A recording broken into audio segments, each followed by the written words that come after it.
Let's see. Eric has his on, so.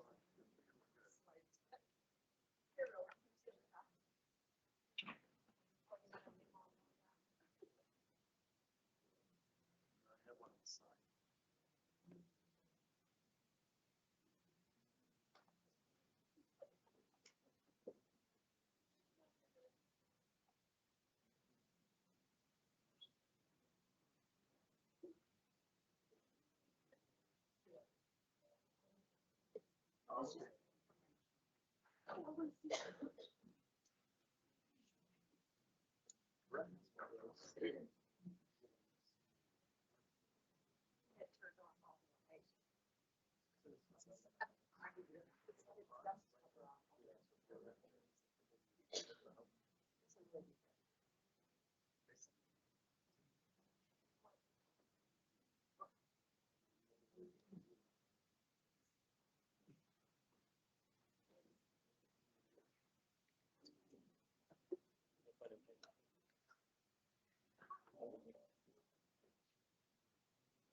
Very good.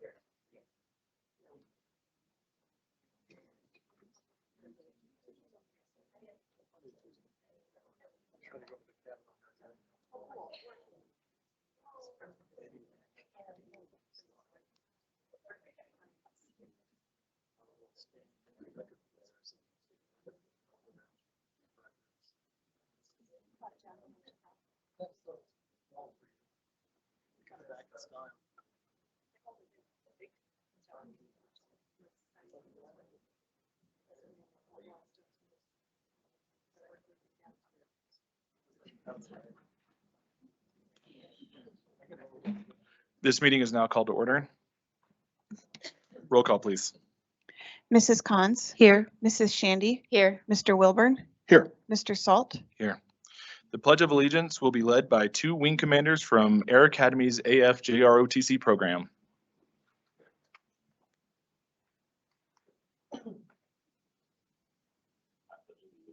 the flag of the United States of America and to the republic for which it stands, one nation, under God, indivisible, with liberty and justice for all.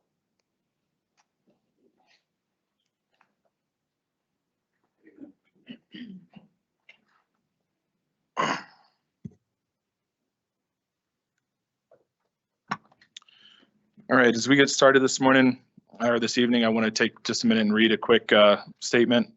I want to say we've hired a new superintendent. Oh, nope, got in the middle of it.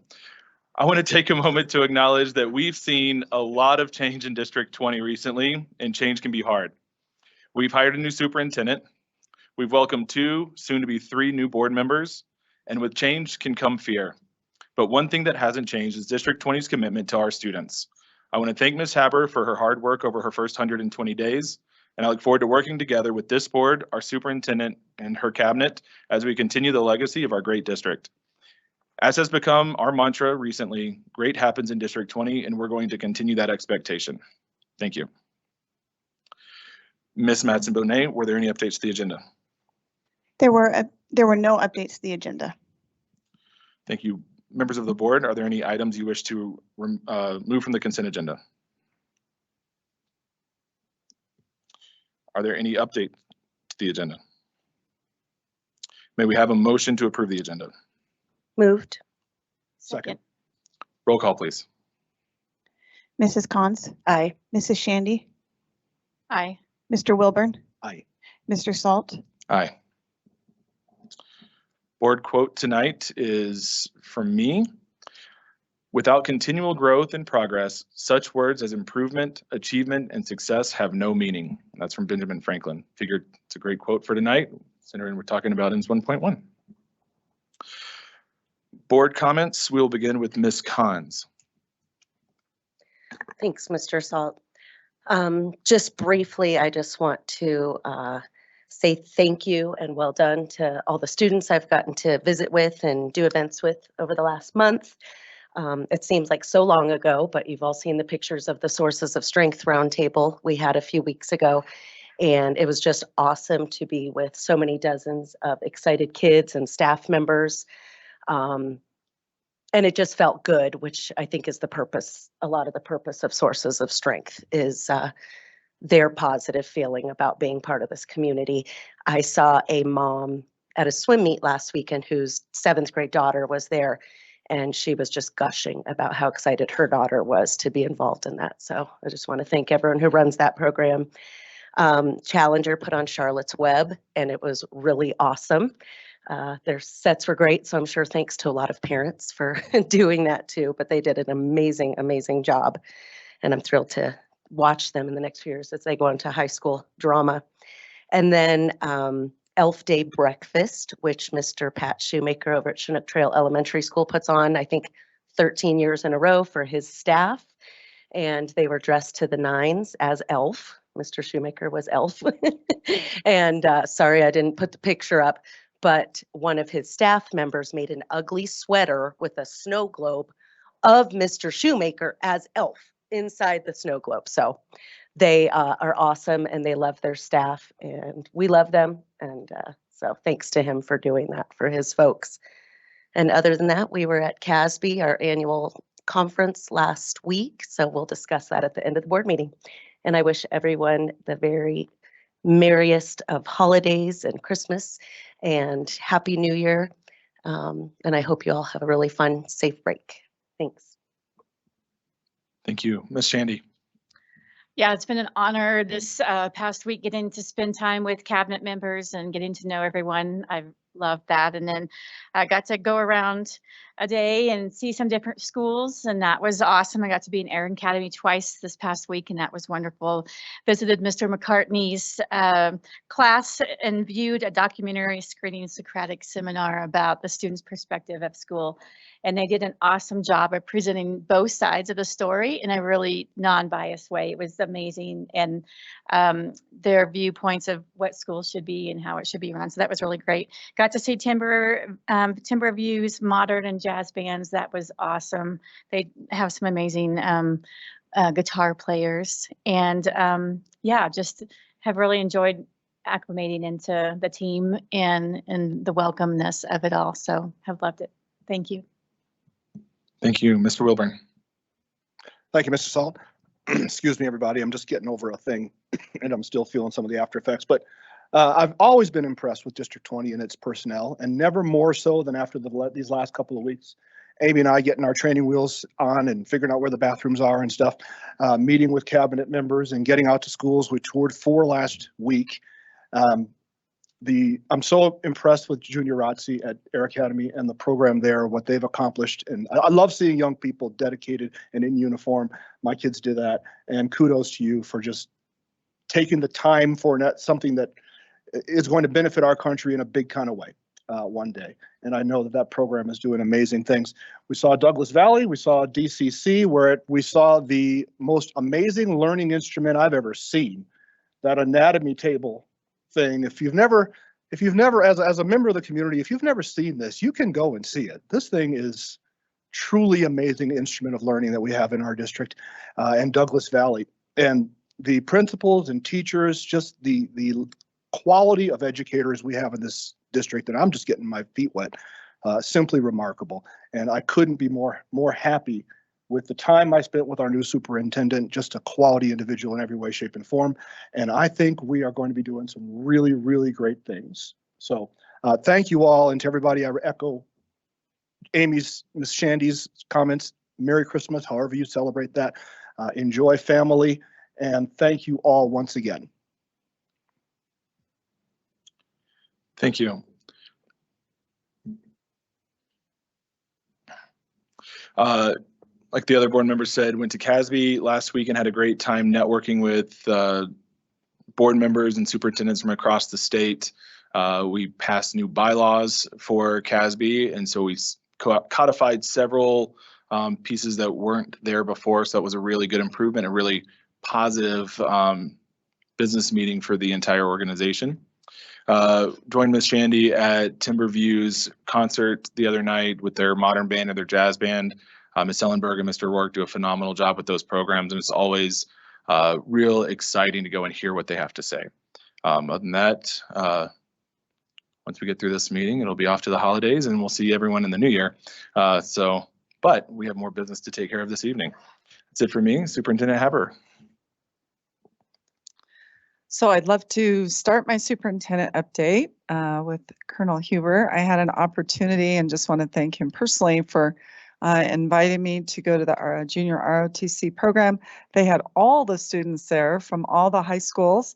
And I was just so impressed with the quality of our students. I asked them the question, what would you be taking away from this program that you want to apply to your real life? And themes around integrity, community service, staying true to your word. I mean, truly, the students were just taking away all the wonderful qualities that this program has to offer. I had no idea until I got there all the various levels of leadership programs that you have, and just left thinking, I wish every student had an opportunity to get that kind of leadership development, because it's truly remarkable. So Colonel Huber, if you'd like to, and we also have Hannah Bellamy and Ryan Went here as well. So, and thank you for coming out on this incredibly snowy and foggy night. Thank you, Superintendent Haber. I appreciate the opportunity to come highlight one of our programs that we have within the JRTC program. This is my 14th year teaching JRTC at Air Academy, and about 10 years ago, we started an association with the Air Force Academy Behavioral Science and Leadership Department that Superintendent asked me to talk about tonight. A friend of mine at the time, Gary Packard, was the department head, and one of his faculty members, Dr. McCone, was teaching a class, an advanced behavioral science leadership class, and he was looking for an opportunity for his students to have a hands-on experience instead of just an abstract theoretical experience in his class. And what they do is they learn to use various survey tools to coach people on how to be better leaders, to develop their strengths, to minimize their weaknesses, and bring them along. And so instead of just doing a theoretical book study, he was looking for actual people to work with, and asked me if I would be interested in having my seniors pair up with his students in the program. And I was delighted to start that with him 10 years ago. And we kick it off with a lunch up at the academy. I take my students on a field trip up to the academy. We have lunch up there, and then they get to sit down with their partner for the semester and meet them and go through an initial question and answer period and set some goals for the project. And then over the course of the semester, every few weeks or so, the cadets from the academy will send a survey to my students online to do and send back. And this goes on for a couple of months. And then the students at the academy actually take all that data and they write a pretty lengthy report that they get graded on for this class. And then they come down to Air Academy at the end of the semester and sit down with the students and give them that feedback and a copy of the report. And it talks about all kinds of different aspects of leadership, from openness to change to willingness to try new experiences, introversion versus extroversion, all those kinds of things that go into to leadership. And so it went very well the first year. I asked the cadets what they thought of it. They all gave me a thumbs up. Keep doing it. And so Dr. McCone and I did it together for about 6 years. And then another faculty member took over that class and we continued it. And then the last 2 years, it's been a third faculty member. So I'm on my third faculty member up there, but we're still going strong, and their students appreciate the opportunity. It's usually about 30 or 35 students in this advanced behavioral science class that do it. And so they pair up with my seniors and the wing staff. So I brought our fall commander, Hannah Bellamy, and our spring commander, Ryan Went, to talk about what they got out of that experience. Hello, everyone. I'm Hannah Bellamy. The biggest thing for me that I took from this experience was how I could see myself in 4 years. I'm applying to West Point right now, and I thought it was so cool to be able to meet somebody who's going through the academy. Because living in Colorado Springs, we've always seen the academy, but being able to meet someone and be partnered with someone who has similar attributes that I do and be able to talk to them about life at the academy and all their experiences was amazing. I enjoyed getting to know her and talking about, what's hard, how she like where she came from, and then she just became a really good friend of mine. I also enjoyed being able to learn all my strengths and weaknesses and how they apply to the junior ROTC program. Thank you, Ms. Harbor, for this great opportunity to speak. I think the biggest takeaway for me was receiving advice from someone who's not that much older than me. Because it's one thing to hear that it's okay to get a B from a teacher. It's another thing to hear it from someone who was only 4 years ahead of me, graduating from one of the most prestigious schools in the nation. And being able to understand that and understand that it's okay to get that B made math finals a lot less stressful this year. And furthermore, I kind of want to echo what Hannah said about understanding what the academy is like and being able to talk one-on-one with one of these people who just went through 4 years of it, and understanding that, the lifestyle is hard at the academy. And ultimately it kind of deterred me. For so many years I thought the academy would be the right fit for me. I thought it would be awesome. But hearing one-on-one with this cadet made me realize that maybe a public school in ROTC would be a better pathway for me, and ultimately led me to commit the other day to the University of Central Florida in Orlando, which was a great relief to have that done. Yeah, thank you so much for this opportunity to speak. Are there any questions for me or the two cadets? I was gonna say go Knights. My wife went to UCF, so. All right, thank you very much. So we're going to come around. We want to shake your hand and take a picture. So we.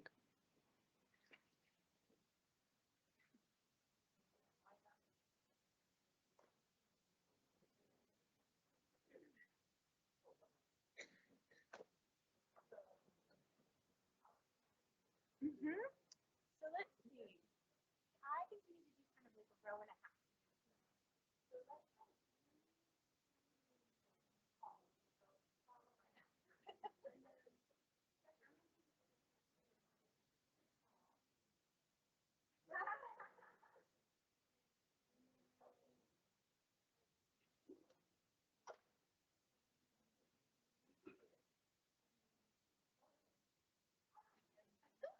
All right.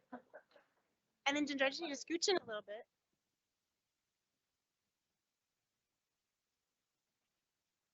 Ready? 1, 2, 3. 1, 2, 3. Say mistletoe. Awesome. We got it.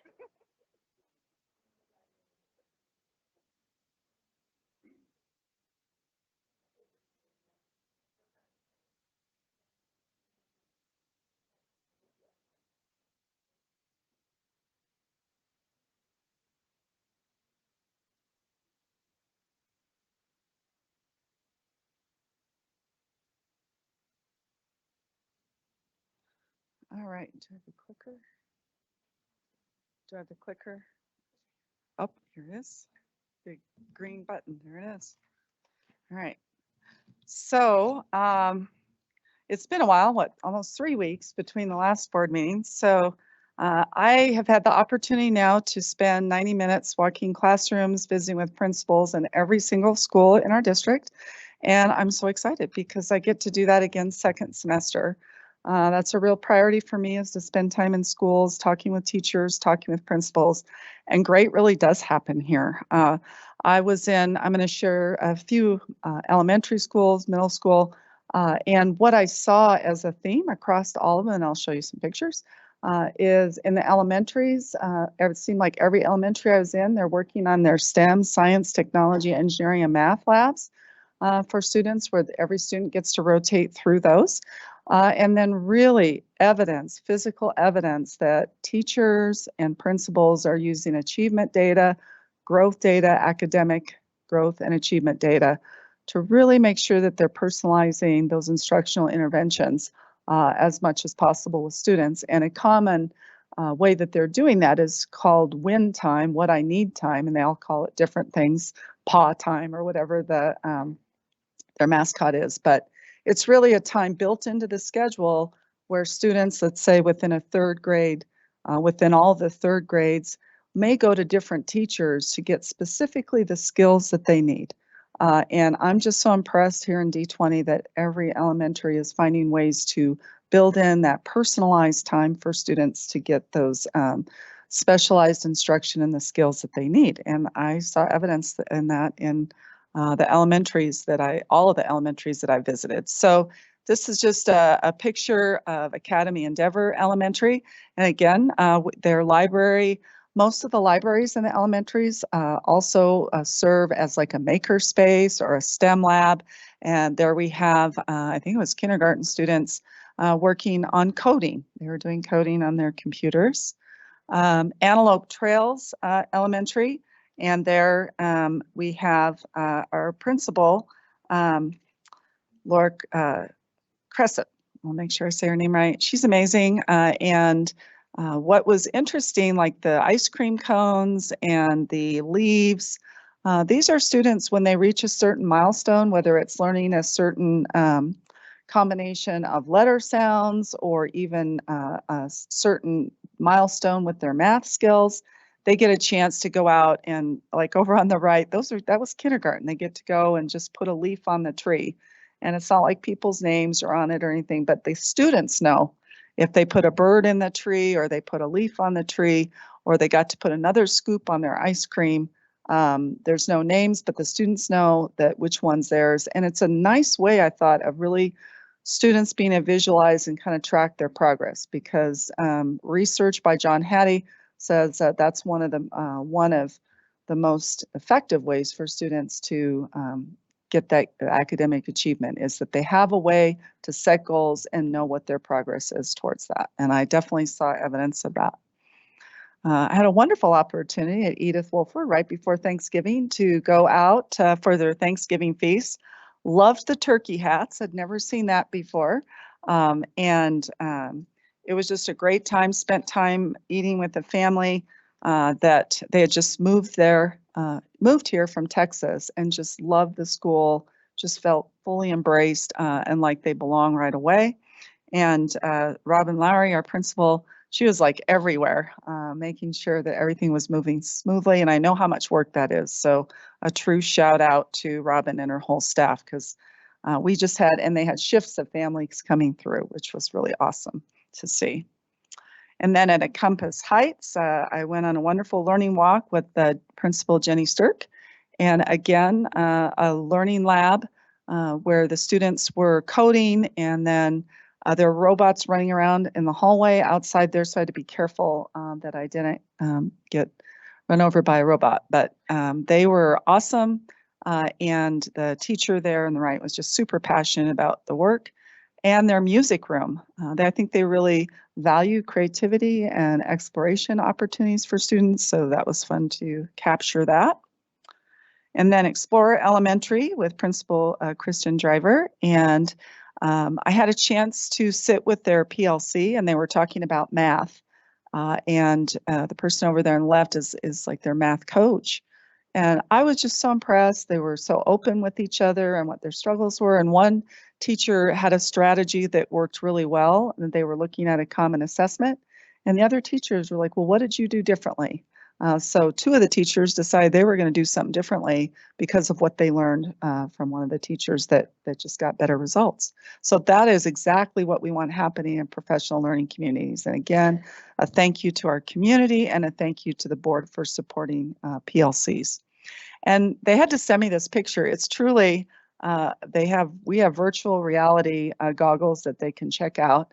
And this student was holding the whole world in his hands. They said it was virtual reality of the space, and he was holding the earth. So she said, you just have to see this picture, and like, send it to me. So at Frontier Elementary School with Dr. Julie Murray, we had a great walk. I liked what I saw on the top left-hand corner there. You see that on the desk of students in this classroom, it says, I sort of understand and I need more practice. So she had a practice of having students self-assess where they were at and then being really visible with that. So she could walk around and see who said they might need a little extra help, and she pulled a group. I'd never seen that on student desks before. So I thought that was really innovative. And there's Dr. Murray. She was proud of the little monsters behind her. The students all made that. And what I saw at Frontier is just evidence of a lot of student artwork. And then over on the right, as you know, one of the strategic goals that we have is around that sense of belonging, that sense of community.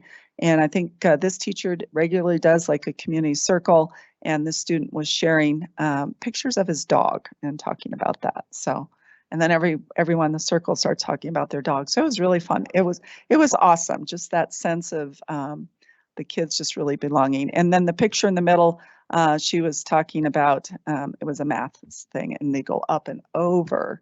I think it was the decimal point, and the students were doing it. So that idea of whole body response is also, we know, is a great way to help students retain what they're learning. Chinook Trail Middle School with Tom Andrews. We had a great, I was going around and spending time in their professional learning communities.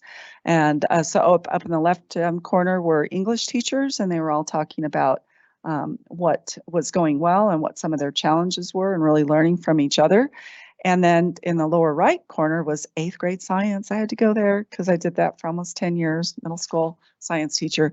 But what I was really excited about with them is they did a book study on, it's called Writing Revolution. And they were all looking at how they can incorporate more writing into what students do every day. And they showed me an example of how students were doing a concept map. I want to say it was about space. And then they had a way, kind of a real direct way of being able to write about it. And we know that writing is like a muscle, right? The more opportunity students have to write, the better they get at it. So I was thrilled to see that. And they were saying how they were going to start sharing what they were learning from that book with other teams in the school. So that was really fun and exciting to see.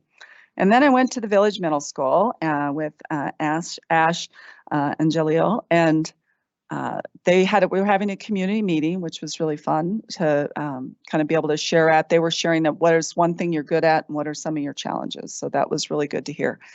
And then I just gravitated to this Rubik's Cube station. So they had different stations after the community group that students could go to. And I was like trying to do it, and these students are fast, so that you can see in the left-hand corner, they have a little timer and they're like, go. And the student over on the far left, I guess, is the champ. I can't remember how quickly he could do it. I mean, it was like a matter of seconds, and he got it. So of course, I thought, okay, I'm going to give this a try. I could not even attempt to go think as quickly as they did or problem solve as quickly, but it was really great. There was a lot of energy. The students were problem solving. They were helping each other. And you can see over on the right, he beat his time. So he was thrilled. So I caught him in action. And then I went to a holiday concert as well over at Discovery Canyon. And I would say I've been to a lot of different concerts, and the choir teacher there, Deborah Siebert, invited me like 3 weeks ago so I could be sure to get on my calendar. Absolutely one of the best concerts at high school concerts that I've ever attended. Truly remarkable. She had a wide variety of music, and the transitions between the different groups was just like this, and beautiful music. Just left really getting into the season. It was a great way to kick that off. And then, of course, our CASB conference. And I didn't get to sit with you guys, but kind of eavesdrop every now and then because we didn't have 2 tables. But I think you guys had a great time with our students. The students that were able to go came from the superintendent student advisory group, and we truly have a diverse group there. And I think where we have 8 students, 2, 4, 6. I think there was one that was missing. We had between 6 and 8 students there. And I was just thrilled, and I checked in with them, and they all thought they had a good experience. And I think, and a thank you to Brett, was the official chauffeur, drove them down, snow and all. And I just appreciate you, Brett, going and being their chaperone. And then there we are at the table. I know, and maybe you guys will shout on that. They asked some they came with questions, and they're really well organized. I was really proud of them. And I think we all learned a lot from them as well. And then as Director Wilburn was saying, we got a chance to go to the biomedical place we were able to go together to different schools on Monday as part of the onboarding process. And this is the biomedical table. They have about 300 students in this program this year, and every single student has had an opportunity to manipulate this virtual lab. It's actually real cadavers that are in there, and you can type in like he showed us the nervous system, the skeletal system, and the circulatory system, and you can actually pull up the heart and press it and it'll beat. You can kind of see how all the parts move. I was fascinated. I taught anatomy and physiology once, and I didn't have that. I'd just like to clarify, this was a virtual representation of a real cadaver, Yeah. not actual real cadavers.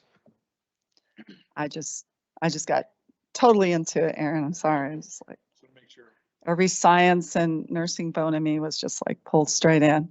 Yeah, that could be not so good, right? So then we also went to Douglas Valley Elementary School, and Principal Murray is always high energy. Had a chance to visit a kindergarten class, and I think that was really fun. Director Wilburn was showing his muscles, and the kids all had to do that too, and it was super fun. And then we had a chance, of course, to visit Eagle View Middle School, and Principal Jamie Lester was telling us about the special program we have with Children's Hospital, where we get some extra support from them, one-on-one with students around just checking in around mental health. And I was just so appreciative of Principal Lester taking that on, and it's still continuing and helping so many of our kids. And we had a chance to go to Air Academy and visited with Colonel Hubert and Dan also Principal Olson, and just walked the campus, and that was a great experience. I've been working really hard, and I know a priority for me is building those community partnerships. And so I had a chance to go with Ann Caesar with UC Health. The two of us drove up to St. Vrain, and we saw their innovation center, which was amazing. And I had a chance to talk to Dr. Haddad too, as a superintendent there. And I mean, they're building an airplane. They had a AI lab. They had all kinds of different opportunities that students could go between to experience different types of career pathways. So Ann and I had a great time dreaming big on the way back and how we could partner with UC Health. I'm taking a field trip with her and then potentially two other business leaders in the community next week. We're going to meet with the president of Pikes Peak State College and visit their health sciences center and see if we can continue to brainstorm more about how we can bring those opportunities to our students. And then last, I think you were able to read this article, but really congratulations, Liberty High School, and their students in the construction program. On Friday, students handed the keys over to new owners of a 1,200 square foot, 3-bedroom, 2-bathroom home. The house was built entirely by students over the course of 2 years. It was purchased by Victoria Turner and her family, and she is a Pine Creek graduate who enrolled in Liberty's CTE classes. And not only did she help build the house, but her classroom did the construction skills and certifications. She got those right out of high school, and she landed a job as a roofer right after graduation. And they now live in the house. And I heard recently that People magazine reached out to them and may want to do a story. So I thought that was pretty exciting. And that is the end of my superintendent report. Thank you. Now we need a motion to approve the following resolutions. Resolution 337-23, approval of matters relating to administrative staff licensed. Resolution 338-23, approval of matters relating to staff specialist staff. Resolution 339-23, approval of matters relating to licensed staff teachers. Resolution 340-23, approval of matters relating to classified staff. Approval of the Board of Education study session minutes from November 16th, 2023. Approval of the Board of Education regular meeting minutes from November 16th, 2023, and approval of the Board of Education special meeting minutes from November 30th, 2023. Moved. Second. Roll call, please. Mrs. Cons, Aye. Mrs. Shandy, Aye. Mr. Wilburn. Aye. Mr. Salt, Aye. We now have about 30 attendees online. As there are no items pulled from the consent agenda, we'll move on to number 9. Information items, the 2024-2025 new course proposals from Air Academy High School and Village High School. Superintendent Haber. Yes, and Dr. Susan Field, Assistant Superintendent for Learning Services. Hi, good evening, Board. Tacey Killingsworth, who's our Director for Curriculum and Instruction, will begin this presentation. Good evening, everyone. It's a pleasure to be here tonight representing the new course proposal process for Academy District 20. Is that better? So I just want to share a little bit about the process, since I know we have new board members and this is something we do only once a year. So sometimes I forget what I do if it's only once a year. So our new course proposal process aligns to Administrative Policy IIACE3.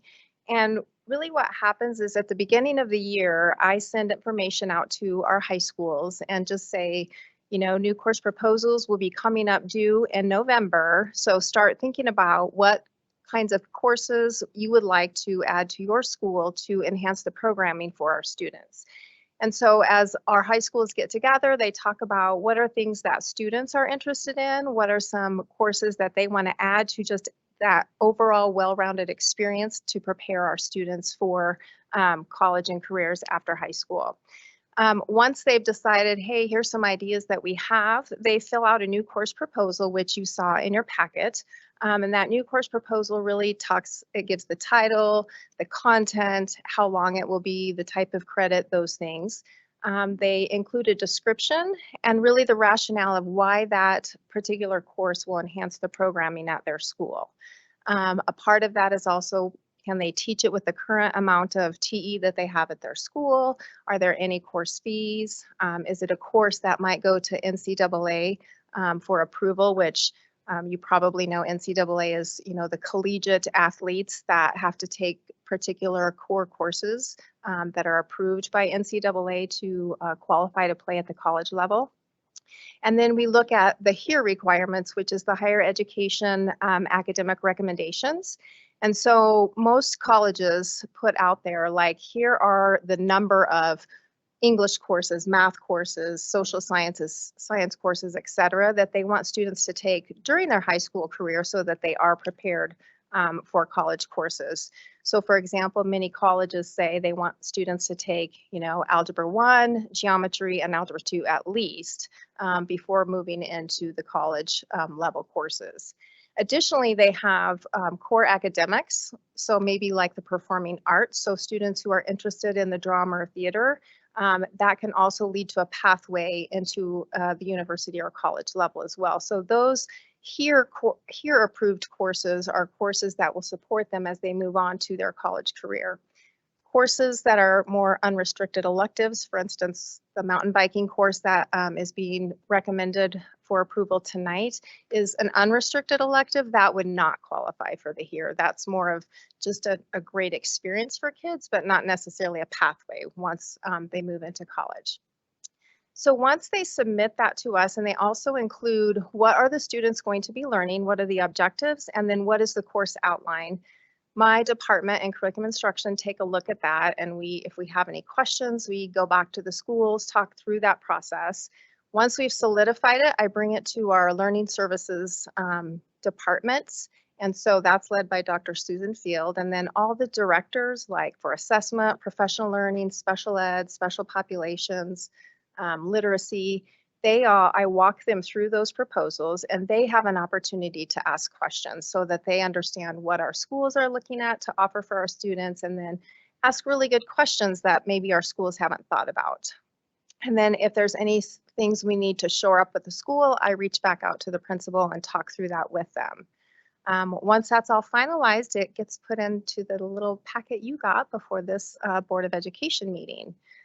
So tonight, we actually have 2 courses being proposed.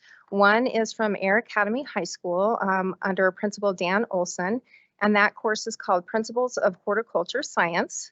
And I think the great thing about this particular course is Air Academy, and I think you probably read this in the rationale, they've really been exploring courses around environmental science because of student interest. And so Mr. Olson has actually set aside some land out over there by Air Academy for them to have a hands-on learning experience as they navigate through the learnings in this horticulture science class. So, and the teacher for that is Nessa Roki, I think is how you say her name. And I visited Air Academy for an external review, and I was watching a PLC time, and we introduced ourselves, and she's like, "Oh my gosh, you're the one I've been talking to about my class." So she was so excited.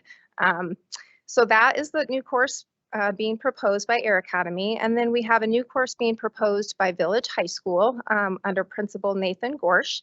And that course is mountain biking. And the teacher that has proposed that course is Jason Catron. And typically we do have the principals and teachers here so they can answer any questions, but due to weather, I said, I'll do it for you. But the mountain biking course, again, is if you know much about Village High School, they really try to offer their students a variety of experiences to help them kind of explore what it is they like about Colorado. They have a fishing course, they have barbecuing, they have beekeeping. It's just a lot of opportunities for kids to have a well-rounded experience. So those are our two new course proposals. Do you have any specific questions for me about the process or the courses?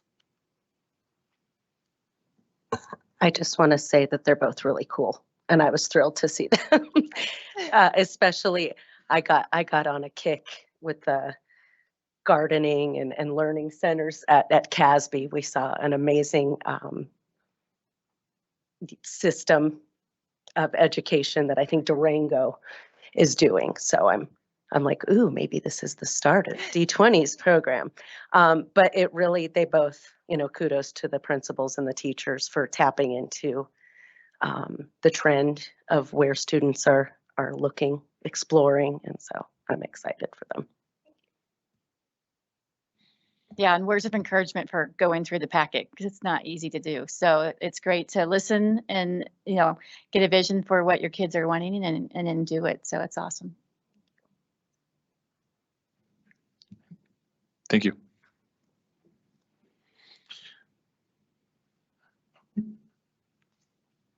All right, next up is the monitoring report for ends 1.1, knowledge and skills, Superintendent Haber.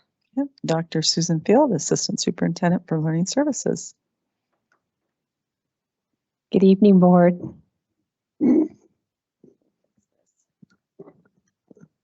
Okay, is that good? Great.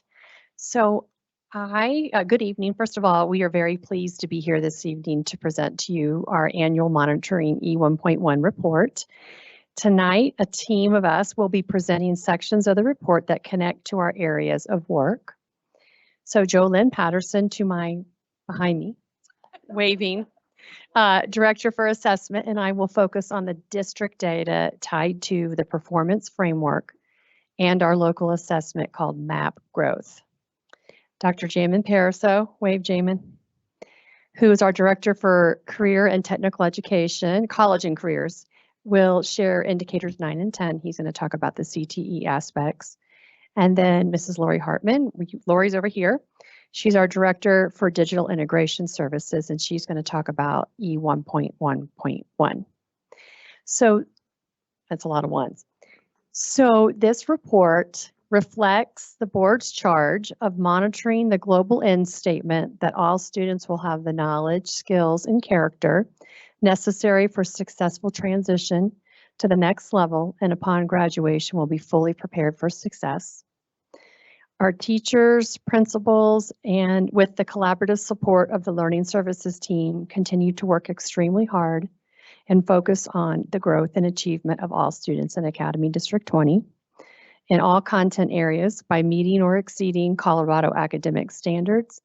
And we are very proud that we are accredited with distinction for the 15th year in a row.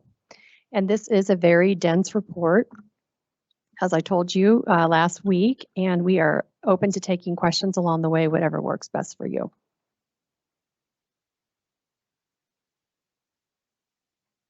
I think the first 3 years I did this report, I was like, I just kept doing the numbers and it didn't even make sense to me. So please stop us and please ask questions and let us know because it's a lot of content. So as Dr. Field shared, tonight we'll be sharing highlights and information from the E11 report, including methodology and interpretation of the indicators, as well as she shared, Dr. Field, Mrs. Hartman, and Dr. Pariseau will share additional information. As we walk through the report, we will provide page numbers for each section so you can easily follow along. Before we move to the report, I want to share some information with you regarding the district performance frameworks. So when you got here tonight, there was a clip, you had a lot of prizes on your tables. The one with a lot of blue and green on the front is the packet that I provided that has our district performance frameworks. So for our new board members, just giving you a copy of that because that's what this report is mostly based off of. The second document looks at, it's an annotated version of the DPF. And then as we walk through the report, I will refer to the next one that's got a lot of green on it, which is an overview of all of our schools and district. So the schools get a school performance framework and the district gets a district performance framework. So those are just scores over time, just as a reference for tonight. And then I made you a new form that starts with cut points at the top that looks at the difference between CMAS and then MAP growth and just some basic information. After the meeting tonight, I sent Tina an electronic version of that because a lot of those blue links, if you have questions later, or for fun and light reading, you can study up and look at those pieces as well. And then the last one just looks like at growth in Colorado. So we'll keep moving, but I wanted to make sure you had those documents in front of you. So historically, the district and our schools receive their framework yearly from the Colorado Department of Education. During the COVID pandemic, the DPF or District Performance Framework was frozen from 2019 to 21. So you'll see that represented in some of the chart titles tonight. The 22 and 23 frameworks are once again provided to the district in each of our schools. And so I already spoke to your third handout is really that historical view of how our students performed. And also that I gave you a copy of the performance framework. So this report, there are 3 performance indicators that are used on the DPF. There's academic achievement, academic growth, and post-secondary workforce readiness. Information regarding the cut points and scoring of the DPF, so when you think of the front document there, are in Appendix A. And you will see that each year has a unique set of cut points. When you look at that, you're going to say, wow, Jolyn put 3 of these in here. But one of them's for 2019. One was when we started 22 and then 2023 as well. So I wanted to make sure you had those references. So some questions were presented to us from ahead of time. So I just wanted to address those. So thinking about the cut point sheet I gave you, when we look at scores tonight, academic achievement really looks at how students performed that day, that time on the assessment. When we look at academic growth, we're looking at how did students perform from one year to the next. So you'll see in the report and in the chart titles, sometimes there's academic achievement reflected and sometimes it's academic growth. So thinking about the district performance framework at the elementary and middle school level, growth accounts for 60% of the score that the district and schools received, and achievement accounts for 40%. At the high school level, 30% is for achievement, 40% for growth, and then there's a third category called post-secondary workforce readiness, or sometimes you'll just hear the acronym PWR. Mr. Salt. Could we get the PDF up on the screen so people can follow along? Thank you. At the request of the board in 2021, the E11 report began to include MAP growth. So MAP growth is our local assessment that we adopted. It's a benchmarking tool, and so you'll see that data represented in the report as well. The MAP growth benchmark assessment was implemented in the fall of 2020. Which was a little rough during a pandemic remotely. I was like, why did we do this? No. Timing sometimes just doesn't work, but it worked out great. It's a great tool and gives us great information on our students. So as we walk through the report, it's important to note that what MAP growth and what CMAS are assessing. The MAP growth assessment is aligned to the Colorado academic standards. This assessment provides teachers with the student's instructional level, which is different from CMAS. CMAS provides performance levels, identifying what grade level standards students have mastered. So MAP Growth completed a linking study that provides us with predictive data for CMAS, including PSAT, SAT. So we use that assessment, and we're just in January, we'll be doing what we call our winter window of testing. And we really use that information to say, how are we doing? How are kids doing? Have we prepared them for state assessments? Because then we have time to continue teaching and continue learning. So now we're going to look at the meat of the report, and we're going to start on page 1, or the front of the report. Ends 1.1, knowledge and skills. Reasonable progress for this indicator is accomplished by meeting at least 8 of the 10 indicators. I will begin with the first indicator. This indicator is measured by the overall rating of the district performance framework. The standard or expectation for meeting this indicator is the same as the state expectation of accredited or accredited with distinction. Academy District 20 was accredited with distinction. The standard for indicator 1 was met. Indicator 2, academic achievement, measures how students performed on the assessment in the given year. The district met the Colorado expectations for academic achievement. This rating represents all students in the district who participated in CMAS, PSAT, SAT, and our Colorado alternative assessments, which is COALT. This year, a new appendix has been included and outlines performance of students in various subgroups. For example, students with disabilities. So at the back of your document tonight on page 28 is Appendix F, and that's where that information is reflected.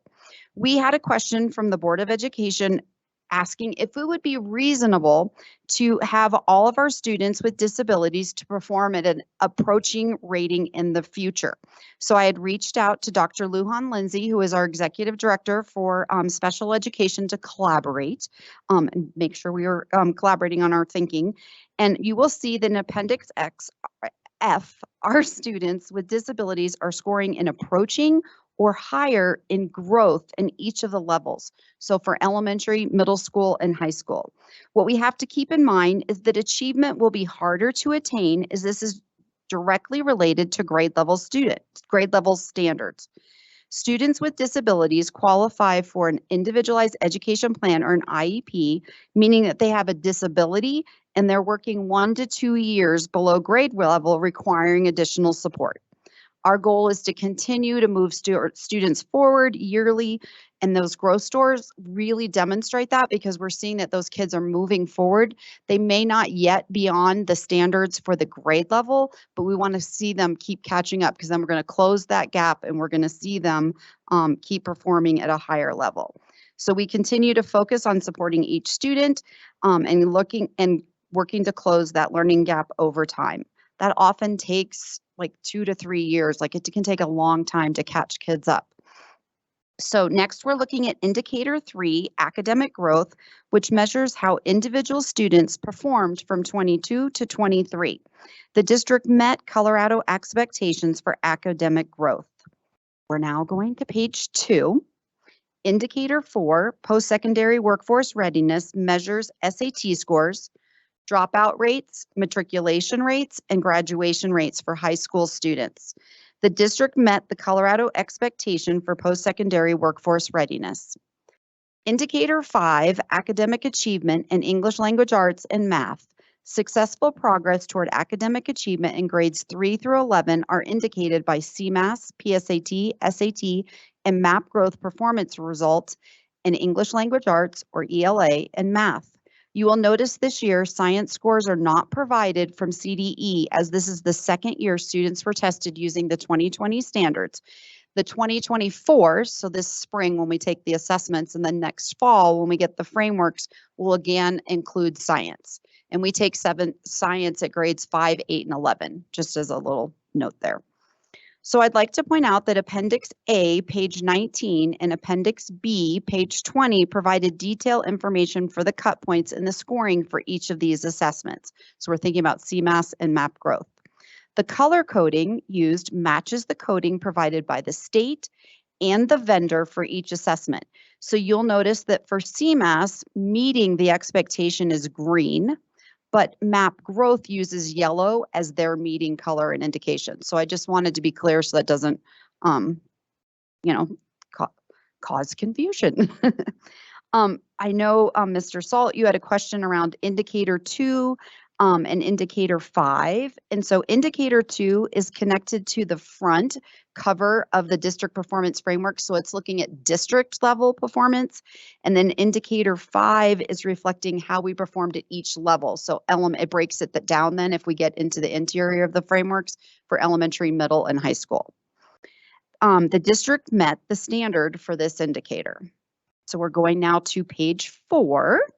Indicator 6, growth in ELA and math. Successful progress toward annual growth at the elementary, middle, and high school levels are indicated by CMAS, PSAT, SAT, and MAP growth performance results in ELA and math. The district met the standard for the indicator. And again, on this one, when we're looking at the indicators, indicator 5 is looking at academic achievement, where indicator 6 is looking at growth. And so those are looking at 2 different scoring pieces for that section. Now we're moving to page 5. I only have 2 more for you, and then you get to hear from Jamin.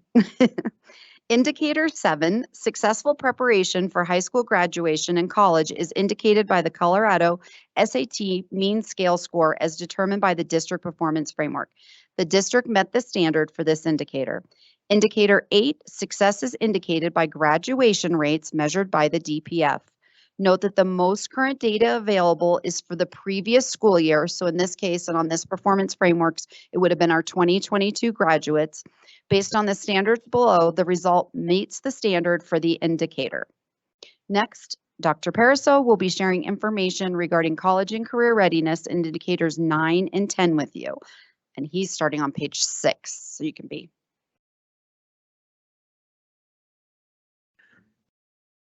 Good evening. Indicator 9 is regarding ICAP, which is the Individual Career and Academic Plan. It is a multi-year process that intentionally guides students and families in their exploration of career, academic, and post-secondary opportunities. With the support of adults, students develop the awareness, knowledge, attitudes, and skills to create their own meaningful and powerful pathway toward post-secondary and workforce readiness. The state of Colorado requires ICAP for grades 9 through 12. District 20 offers a robust ICAP program that goes beyond the required grade levels, beginning in the 6th grade. In compliance with state requirements, students are given opportunities to participate in and track progress on the following through District 20's ICAP program. Interest surveys focusing on career and college exploration, establish written post-secondary workforce SMART goals, intermediate benchmarks, and data reflecting progress toward established goals. Activities that establish connections between school-based instruction and the world of work. An intentional planning of students' sequencing of courses and programs that reflects progress toward their post-secondary goals. College applications, resume development, and alternative work-based applications. An understanding of financial literacy of life after high school. District 20 schools primarily use the Naviance College and Career Readiness platform to both deliver and manage students' ICAP work. Although we're in the process of reviewing and updating our ICAP platform and systems. Indicator 9's goal is to have 95% or greater of students actively engaged with the ICAP process. The middle school grades 6 through 8 did meet our goal with 96% respectively participation for the 2022-2023 school year. Regarding high school grade levels 9 through 12, they missed that goal by 1 percentage point at 94% participation. Moving on to indicator 10, in addition to the key academic indicators as mentioned previously in this report, and in alignment with the student's ICAP process, students who are college and career ready upon graduation are those who also have developed relevant technical skills and knowledge, 21st century employability and leadership skills, and or have had relevant real-world experiences. In alignment with state and federal frameworks, this indicator consists of multiple pertinent measures which give a snapshot of graduated seniors who are college and career ready beyond meeting graduation requirements. Mr. Salt, you had one question regarding this indicator, or 2 questions actually. But one is regarding, in the sense of what this is comparing to. And a couple years ago, this indicator was dramatically different. And the baseline data for the year was changed, comparing each new year to see if growth is achieved. Indicator 10 before was not as informative. For example, it used to be called used to be The percentage of District 20 CT graduates who took 2 or more CT courses within a pathway and subsequently continued with education, employment, and or military as surveyed 6 months after graduation. This was based on data we are required to provide the state for CT Perkins funding, and it was a survey to graduates themselves, their parents, or their teachers 6 months after graduation on what those students were doing at that point, whether college, job, military, etc. The problem is the return rate of the data was not high, and the indicator was met if 95% of students surveyed were employed in school or in military, etc., which is kind of a low bar. Because if you're not doing those things, what are you doing? Probably in the basement, right? So we wanted to change that indicator, and that's where we came up with multiple measures. And so the indicator 10 metric changed in 2021 to better align to what we inspired to ensure, which is college and career readiness, by using multiple measures, which is graduating seniors who have achieved beyond minimum graduation and college entry requirements, such as seniors who are CT pathway completers, who have work-based learning experiences, who earned an industry certification, who earned college credits, and or who scored high enough to earn college credits on an AP or IB assessment. And so that's where that measure changed to. And so when we started the metric, we created just that as our baseline data set. There is data out there in the ether. Some of it is hard to accumulate in a timely manner for this report, but that's something we could always look at if we wanted to compare ourselves to maybe to other districts or to the state. So the data represented in this indicator 10 represents the 2023 graduated senior class, which consists of 1,778 students. And so the different indicators are CT pathway completers, which is the percentage of graduating seniors who have completed a sequence, at least 2 years or equivalent, concentrated or completed status of courses within a career and technical education pathway or program. This indicator had the largest drop. All the other ones remained the same or had slight growth at 29%. And to address another question you brought up, why the drop, right? And a lot of it had to do with last year's graduating class was affected by COVID for 3 of their 4 years in high school, which affected marketing, recruitment. When you're taking classes from home or not knowing what the situation may be, you probably wouldn't sign up for something that's more hands-on and in person in the sense of those learning opportunities. That's the biggest indicator or the biggest effect upon that senior class. Last year, which that senior class was a part of, we had over 3,600 students enrolled in CT programming, so that number should rebound.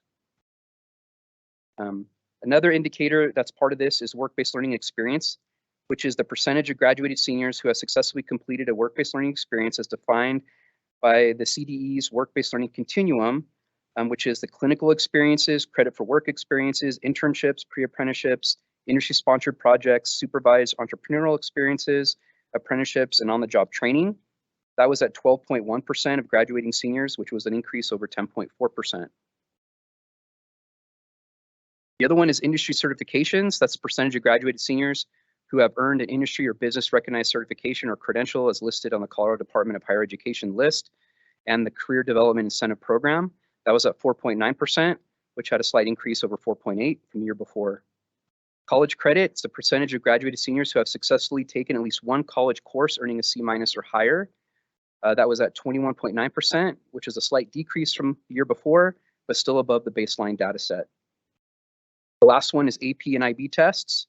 That's the percentage of graduated seniors who have scored at least a 3 or higher on at least one AP test, and or those graduated seniors who have scored at least a 4 or higher on at least one international baccalaureate test. And please refer to Appendix C regarding the breakdown between AP and IB in the sense of what colleges look at. That remained relatively consistent at 38.7%. The year before was 38.8%. So that's been pretty level and consistent. So the outcome noted in this data are intertwined with students' ICAP goals. And as we refine our ICAP program and systems around these 5 measures, and as we look toward innovating the relevant college and career focused programming, students and parents will further engage and take advantage of these opportunities afforded them in the future. And so the statement of reasonable progress, 9 out of 10 indicators met the standards, and so the ends achieved as interpreted. And so if there's no questions, I'll turn the time over to Ms. Hartman, who will lead us through E.1.1. Has that grade level threshold, C-, has that been consistent for the last 4 or 5 years? Or is that pandemic adjusted?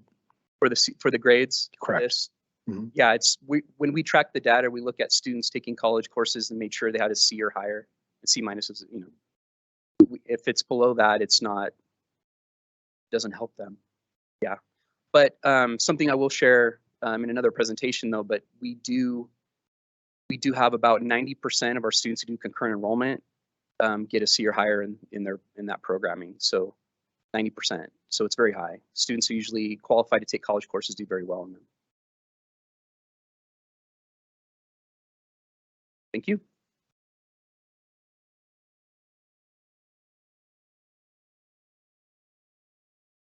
A spider? Oh, she's gonna kill spiders. All right.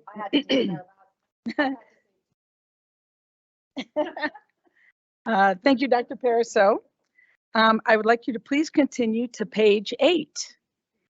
E1.1.1 was updated in 2021 to align students' proficiency of tools, techniques, and technologies with the continued implementation of the district's digital resource philosophy, which reads, digital resources should be used to enrich learning, promote student achievement, and advance students towards deep, authentic learning in a healthy, balanced, and safe digital environment that is representative of the ever-changing, digitized modern world.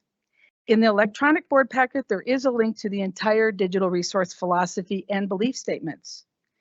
The first indicator of E1.1.1 is measured by ensuring all students have access to digital tools to support their learning. The 2021-22 school year served as the baseline year. This is when the district implemented a one-to-one district provided device program for students in grades 3 through 12 and a 3-to-1 iPad ratio for students in kindergarten through 2nd grade. The district has made significant investments in digital devices since 2020. These investments, as indicated in graph 1, show that each student in grades 3 through 12 has access to a Windows laptop. The device count is greater than the student count to allow for flexibility in student enrollment and device repair. Graph 2 on page 9 depicts kindergarten through 2nd grade iPad to student ratio. During the 2019 replenishment program evaluation, input from building administrators was gathered and a decision to provide a 3-to-1 iPad ratio for kindergarten through 2nd grade was recommended by the elementary principals. You will notice that the ratio is higher than a 3-to-1 district provided device iPad due to schools purchasing additional devices to lower their ratio to 2-to-1 or even 1-to-1. Based on the data in graphs 1 and 2, the results meets the standard for indicator 1. Students in grade 3 through 12 who choose to bring their own device, or a BYOD, continues to be on the decline. This year, we had approximately 175 parents apply for the BYOD waiver, compared to 250 in the previous year. Parents realize that the benefit of having a fully functional device that the district maintains for an annual fee of only $55. Teachers also prefer that students use the district provided device because it lessens the amount of time of troubleshooting they must perform during instructional time.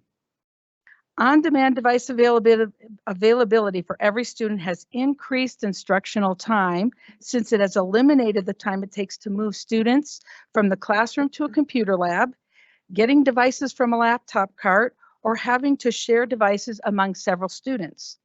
All students have the opportunity to participate and engage in every lesson. One example of the impact on teaching and learning when every student has a device is described in a high school civics lesson called I Am an American. This lesson was a collaboration between the teacher librarian and the civics professional learning community, their PLC, to provide students with a foundation for inquiry. Since every student had a laptop, the teachers used Pear Deck platform that allowed students to interact with the material throughout the lesson. The teacher was able to spotlight individual students' answers anonymously for immediate discussion. Student engagement and curiosity were encouraged, required, and recorded in Pear Deck lessons. This is the type of interactive lesson no child goes unnoticed. The second indicator of E 1.1.1 ensures that all students have the access to district-funded tools and technologies. The district provided funding and support for 3 major platforms. The platforms are Seesaw for grades pre-K through 2nd, as well as Schoology and Microsoft Suite for all district sites. To ensure best practices for student outcomes, professional learning opportunities continue to be offered. Appendix D on page 22 lists professional learning opportunities that were offered to staff in support of these tools and technologies during the 2022-2023 school year. Now moving back to page 9, graph 3 represents the number of unique Schoology users for staff, students, and parents. The trend remains consistent over the past 3 years at an average of over 17,500 student logins per month. The login trend is indicative that Schoology is being used consistently. Graph 4 on page 10 are the statistics for Seesaw. The 2022-23 school year was the first year that the district paid for Seesaw access for all pre-K through 2nd grade classrooms. In this adoption year, the unique user login average was 2,785 students per month. That equates to approximately 62% of pre-K through 2nd grade classrooms using the platform consistently. The feedback we continue to receive from the use of Schoology and Seesaw is that students and parents appreciate having a consistent application which facilitates their assignment workflow with their teachers. Additionally, the menu of options has grown dramatically over the last few years due to the demand for integrated applications and curriculum, highlighting the importance of single sign-on for access. The use of anytime, anywhere digital access to learning, the learning environment, has become a cultural norm in the district. Also on page 10 is graph 5, which shows a 3-year trend in the utilization of Microsoft Teams. Unlike the Schoology and Seesaw login trends, Microsoft Teams fluctuates depending on the varied learning environments. When the return to in-person learning in fall of 2021, Microsoft Teams was used at a rate 1.5 times compared to the pre-pandemic use. The district and schools continue to utilize the Microsoft Teams environment to host virtual meetings such as parent-teacher conferences, parent academies, professional learning, and Board of Education meetings, just to name a few. These tools have enhanced the learning environment in our ever-changing, digitized modern world. Statement of reasonable progress for E1.1.1. 2 of the 2 indicators met the standard and aligned with the district digital resource philosophy's 3rd belief statement, which reads, "We believe safe, fair, and equitable access to digital resources is paramount, and that technology and digital resources should be supported by appropriate investment in equipment and infrastructure to ensure equitable access to current tools, resources for all, and provide a robust suite of appropriate digital resources to support timely access to learning. As a result, the end is achieved as interpreted." If there are any questions, we can take those. Otherwise, I will turn it over to Mrs. Patterson, who will continue with E1.1.2. Okay, thank you.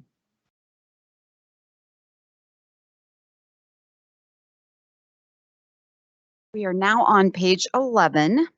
E1.1.2 policy provision statement states students will be proficient in critical and innovative thinking. Reasonable progress is accomplished by meeting the indicator.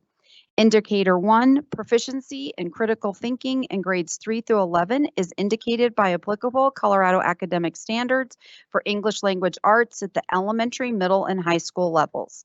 The standard applicable to critical thinking and ELA Standard 4 focused on research and reasoning. For CMAS, district students will meet or exceed the state expectation cut points as reported on the District Performance Framework and MAP growth in English language arts. Please refer to Appendix E on page 25, which also provides evidence of activities and clubs being offered at various schools across the district. Statement of reasonable progress, the district met the indicator, therefore the end is achieved is interpreted. Dr. Field will now share an illustration of critical and innovative thinking from one of our schools.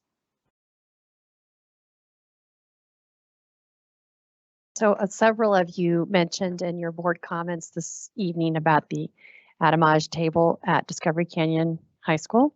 So that is the example that I'm going to share with all of you around critical and innovative thinking.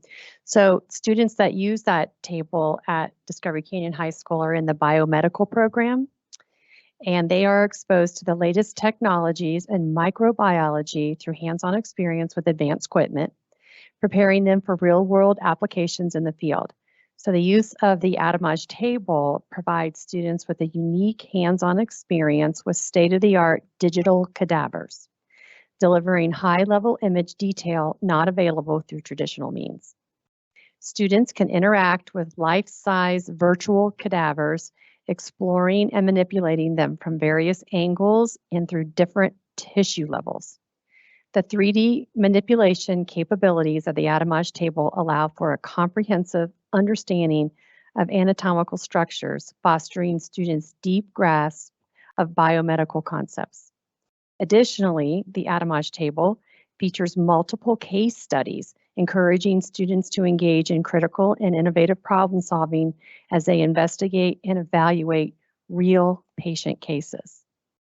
So this approach enables high school students to apply theoretical knowledge to practical scenarios, enhancing their analytical skills in a healthcare context. The program also incorporates state-of-the-art polymers chain reaction, or PCR, DNA fingerprinting, and gel electrophoresis, I did practice this, equipment, providing students with the opportunity to conduct cutting-edge research. By connecting our high school students to current advancements in biomedical science, the program stays responsive to industry trends, simulating real-world problems that prepare students for successful careers in the field.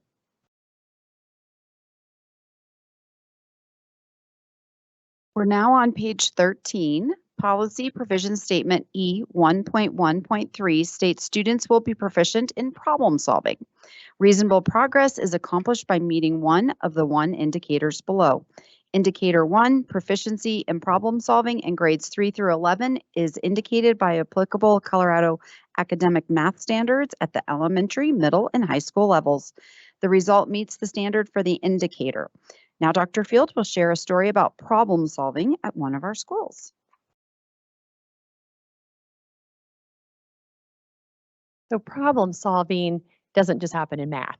So the example that I am going to give you from problem solving is from Challenger Middle School, which is one of the schools that I supervise, and I was over there earlier this fall, and I got to observe an interdisciplinary social studies and language arts unit.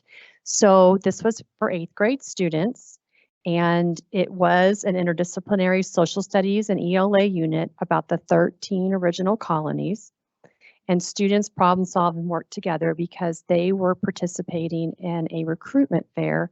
Each team of students, and there's like 2 8th grade teams there, but each of the 8th grade students were on a team of 3 or 4 students. It just depended.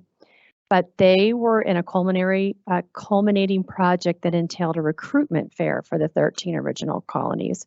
So students were in small groups posing as colonists and trying to recruit others to join their colony, others being parents, students in the school, other staff members. And they had it set up like a job fair. I was there. It was super fun. And some kids were dressed, well, they were all dressed up like they were in their colony. So students worked together to create what was unique about their colony. So they advertised and discussed things, everything from farming and agriculture, what school was like, or if their colony even had schools, and who could go to school, land ownership opportunities, and food. So like I said, parents, students, and staff attended the recruitment fair and all voted on the best colony to join. You guys want to guess who won? Massachusetts.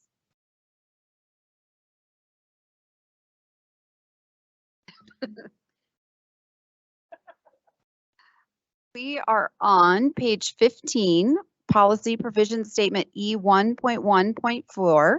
State students will be proficient in appropriate, creative, and effective communication.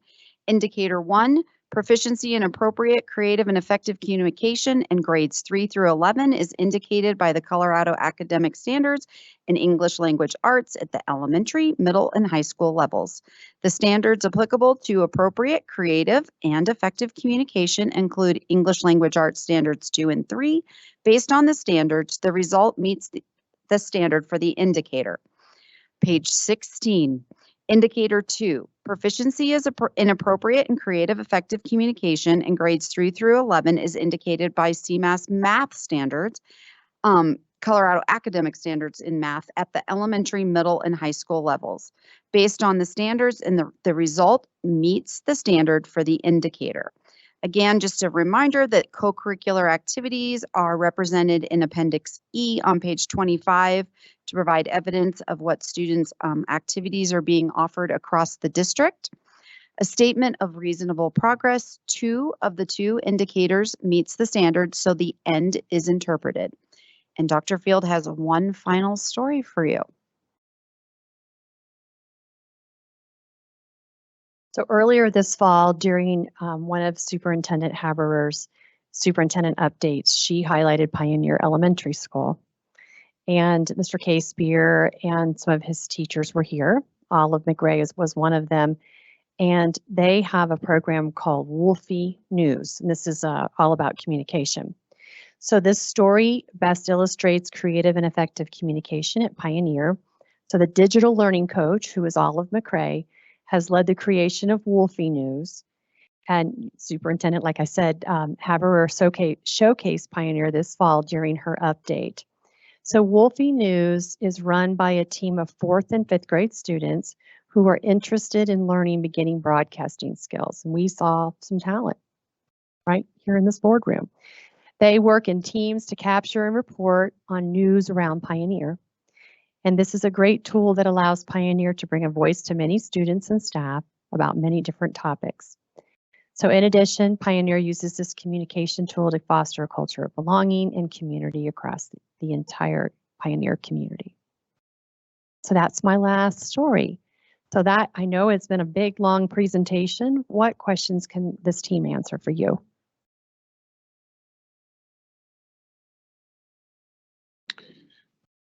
Dr. Field, I had a question. So I had some conversations around, first of all, I love the anecdotal evidence that we have in these. The stories are always really fun to hear.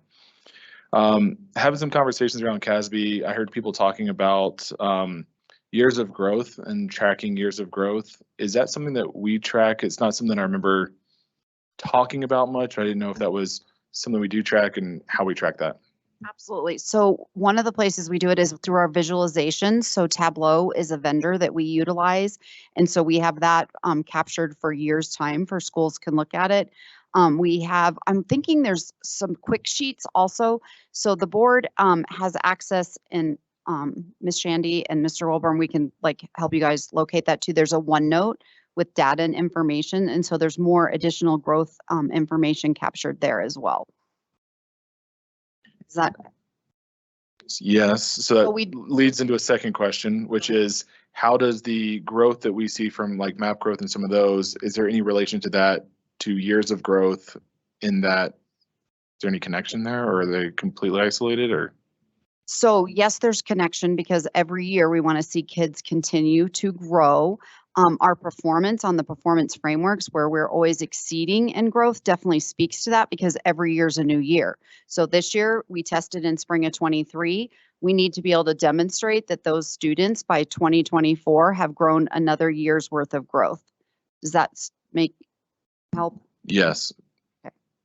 Does like 50% represent like 1 year of growth, or is it not quite that straightforward? Well, the scoring is done on a median growth percentile. So they line up all the student scores. Whatever lies in the middle is where that 50 will lie. And so when you do a median like that, you get rid of some of the outliers, unlike an average where you would take, the student who scored a 2% and the student who scored a 99%, because we use an average for achievement, the state does, and so does map growth. So they look at it differently, but absolutely. You're doing a good job. That one's the cut points for map. He's tracking back there, the poor guy. 26 pages. I know it's a lot. Does that help, Mr. Salt? Absolutely. Okay. Thank you. Any other questions? No. Ms. Kant? I just have one question for Mrs. Hartman or Mrs. Kuzer. And I'm not to put you on the spot because I just saw it as I saw this report again. Would you say it's pretty common to maintain, I'm seeing a couple thousand extra devices beyond the student count. Is that necessary are you finding it's necessary for replacement and that sort of thing? So, yeah, I can just certainly speak to that because as we went through this process, in 2020, we had funding. And in order to sustain that, took a proposal last year, and it's a 10-year proposal to look at what it would cost. And we know that CFOs don't like sawtooth in budgets.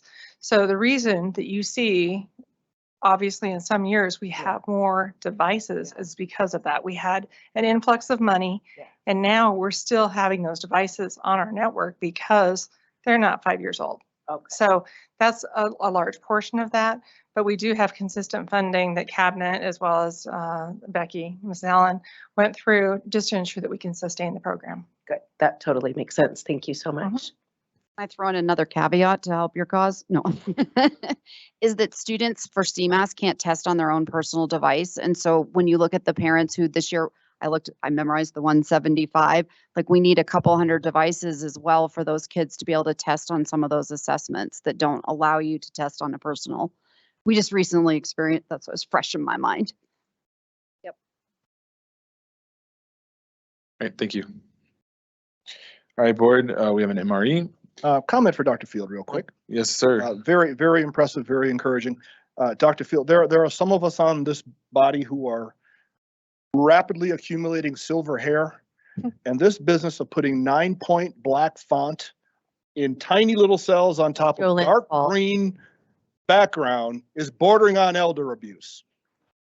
Just Definitely need the bifocals.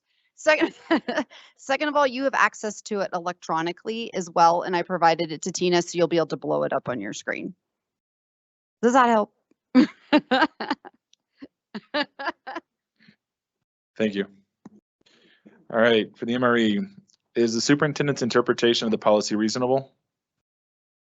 Is there sufficient evidence to determine compliance for each section? Are all sections in compliance?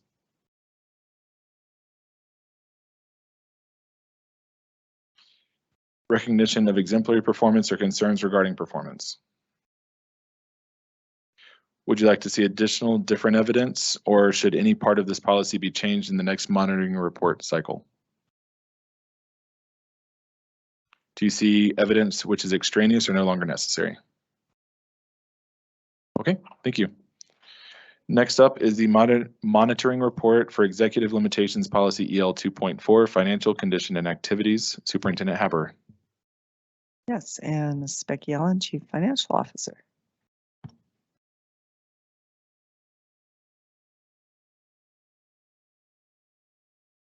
Good evening and welcome. So this evening, it's my pleasure to present the monitoring report for EL 2.4, Financial Condition and Activities. The period for this is November 22nd, 2022 through November 21st of 2023. If you please turn to page 1 of the report, you'll see the executive limitations policy and the 12 policy provision statements that make it up. Basically, in a nutshell, the superintendent must not spend more funds than received unless Board of Education authorizes use of fund balance, may not indebt District 20 by more than what can be repaid within 60 days, again, unless there's board approval, spend more than $100,000 of unassigned fund balance without board approval, transfer from one fund to another, fail to settle payroll and vendor obligations in a timely manner, commit to a single non-budgeted purchase over $100,000 unless there's an emergency, allow splitting to circumvent purchasing thresholds, fail to ensure that purchases are sound and prudent, allow purchases to differ from the spending limits. The superintendent may not do that. Also needs to make sure that we allow federal and state reports to be filed in a timely manner. We need to have controls that do not go against GAAP, which are the generally accepted accounting principles. And certainly the superintendent may not fail to maintain accurate reports. The report is organized by policy provision statement, and there's data applicable to each that's shown. And as detailed in the report, I am reporting compliance with 12 of the 12 policy provision statements. Do you have any questions for me? Miss Allen, I had a question about the split Yes. funds, and I appreciate your reporting those. So the question really is, I know you said once that occurs, we talk about it with the principals. Do you ever see repeat offenders in that, or does the talking to seem to work? I would say that most principals, I hate to even say this, they're practically mortified when we call. And I say, we're going to get through this. Here's what I'd like you to do. We need to train the folks again who were involved with it. I'd like you to just remind your whole staff to use, for example, the P card with the proper threshold. And we rarely see a repeat incident of that issue, just because it's something they do take seriously. Thank you. And those who haven't seen the report, it's a very high threshold that we're talking about splitting. And so we reported incidents of split purchases, but a much lower threshold, so it still stays within compliance within this report. And in fact, this year, I thought it would be interesting. This is the first time, if you'll notice in the report for those who have seen it before, we went ahead and calculated how many transactions occurred within District 20 during the monitoring period, because I just thought that was important for context. It was 48,063. So it's just a nice data point. And out of that, we had 2 infractions of 2 infractions and 1 that was actually a circumvent of the threshold. Thank you so much. Thank you. And that's 48,000 going both ways? Purchased? Yep, just any type of transaction. Yep, and we looked at checks, we looked at P cards, purchase orders for that monitoring period. And so I'm going to continue that when I do this report next year to include that statistic. Thank you. Any other questions? All right, thank you, Ms. Allen. All right, for the monitoring report. Is the superintendent's interpretation of the policy reasonable? Is there sufficient evidence to determine compliance for each section? Are all sections in compliance? Recognition of exemplary performance or concerns regarding performance? Would you like to see additional or different evidence, or should any part of this policy be changed in the next report cycle? Do you see evidence which is extraneous or no longer necessary? All right, thank you so much. Next is 2023 mill levy legislative update. Superintendent Haber. Mrs. Becky Allen, Chief Financial Officer. Thank you. You know, it's funny because when I started to work in learning services and support Dr. Field in E1.1 and then became the CFO, I noticed that there were 2 staple reports always for this one December meeting, E1.1 and the mill levy certification. This year, no mill levy certification. And I wanted to take a few moments to explain why. It doesn't mean we're not doing it, of course, but it's coming. But there's some important updates that came along with it that we thought would just be helpful to share. So again, a typical timeline is we would receive our assessed valuation, the final number, from the county assessor's office in enough time, December 10th, to always have our certification for this December meeting. However, this year there was a special session that was called, and there was a Colorado Senate bill put into place. Governor Polis expressed that it was in response to Proposition HH, which was something that was tagged as property tax relief, that he wanted to step in and legislatively look at that and see if there were any changes that could be made to act with that relief in mind. So some of these provisions are summarized on this slide. Basically, the home value exemption that was planned for this year was $15,000. It's been increased to $55,000. Also, the residential assessment rate decreased from 6.765 to 6.7. With that, there are people on the other line at each one of these assessor offices throughout our state that now have to make those adjustments. As such, they cannot meet the deadline. I've always joked that I'm often looking at the levy when the Thanksgiving Day parade, the balloons are going up at the Macy's Day Parade. Not this year. It's going to be closer to the holiday season for our winter break. So we expect maybe, Roger Clark is at the assessor's office, he said maybe by Wednesday of next week. However, please know that the mill levy certification will occur at the January 4th meeting. I don't know yet when I'll have it in board docs because we will be waiting for that final number. But let's just talk about a few pieces in this because it's important. And I know that our community may have also seen some things in the media when this Senate bill came live and some of these changes. There was also a message put out by our governor, and I highlighted a little part of the letter here that went to school district superintendents, basically asking school districts to go ahead and lower their levy as much as they could to help with relieving property taxes. And I really thought it was important because if I didn't have this job as CFO, and I would wonder, well, what could the school district do? And perhaps why didn't they do it? And with all due respect to the governor, it's challenging, a little more challenging than the call shows. So I'd like to just make a few highlights. What you have on the sheet in front of you, first of all, I just want to draw your attention to the lower left part of the slide. That assess valuation, it is an assumption. Once they increase the exemption to $55,000 and lower the residential assessment rate to 6.7%, we took our preliminary number that we receive in August, and Brian Cortez and I, the director, we tried to fashion what we think a probable assessed valuation ballpark would be. The number I have there cannot possibly be right, but we tried to get something that we thought was reasonable. So I just want to couch all of these illustrations that the number that we get from Roger Clark will most likely differ from this. The further away it is, then the changes from what I have will be a little bit more. But it gives us a ballpark to be able to just have this conversation.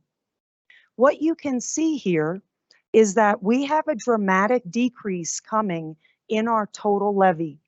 Remember, our levy cap is 60.216 mils. And last year we levied 53.03. And so we have a significant chunk below it. I am forecasting, again, with our estimated AV going all the way down to 47.7. That's another over 5 mil decrease. But let's talk a moment about the flexibility we may or may not have in these levies that as a non-CFO, I would think that school districts have by that call to try to lower the levy. So let's just look at the four components quickly.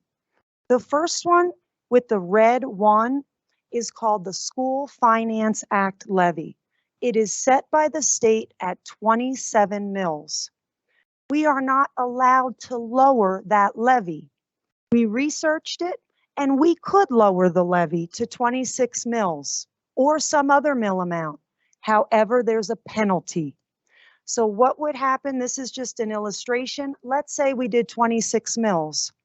We would get double dinged. We'd lose about 2 mils worth. 1 mil from the lack of taxes, and the state would say, I'm lowering you by a mil as well. Based on the estimate, that's about $5.4 million that we would lose. Just to give context, to make that money up, that's 70 teacher salaries. That's all the money we spend on athletic and non-athletic co-curricular activities. Clearly something that would cause harm to our school district. Next, I'm going to go to number 2, the abatement levy. This is a very small levy that the assessor tells us to levy because there'll be some taxes that they can't collect. They tell us the dollar amount, we put the levy, there's nothing to do there. The next one would be our override levy. This is the 26,750,862,000, that amount that we collect each year.